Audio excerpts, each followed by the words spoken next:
I now call on the Minister for Fisheries, the Honourable Koroilavesau. You have the floor, sir.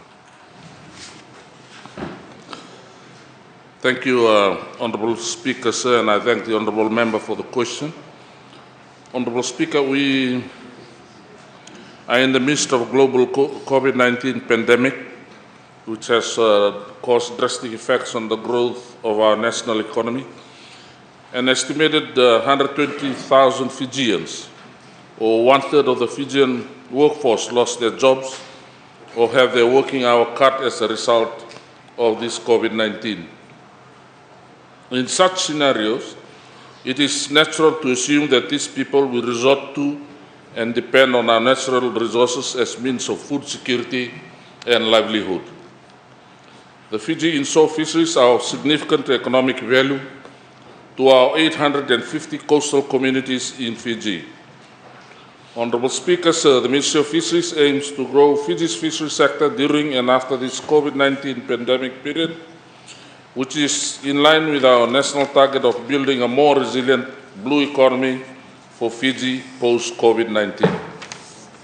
Honourable Speaker, sir, our Ministry of Fisheries have been providing technical advice and assistance to fishers in our coastal and maritime communities in terms of food security and economic development.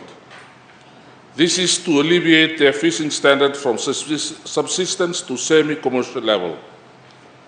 We also provide sustainable and effective fishing techniques and post-harvest training to add more value to fishery products. Honourable Speaker, as part of its economic recovery plan, the Ministry of Fisheries will assist our coastal and maritime communities through the provision of a more reliable inshore licensing system through enhancing and fast-tracking of its application procedure as stipulated under the Fisheries Act Cap 158.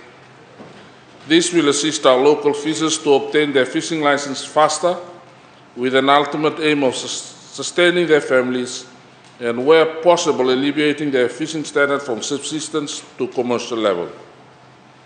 This will also assist them to do their fishing business legally and reduce the economic loss through illegal and unreported, unregulated fishing within our fisheries water.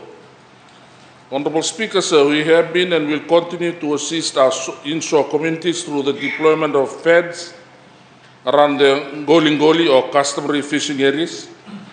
These FEDs are technically designed and strategically placed in oceans where water columns to attract pelagic fish. These pelagic species are commonly tuna and tuna-like species, of which are very high market value.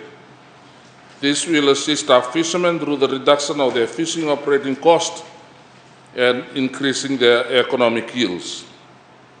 We are also engaging the Agriculture Marketing Authority and other enterprises that trade fish to visit our maritime islands purchasing fish and other fishery products from their doorstep. This will help generate the needed income to communities and boost livelihood.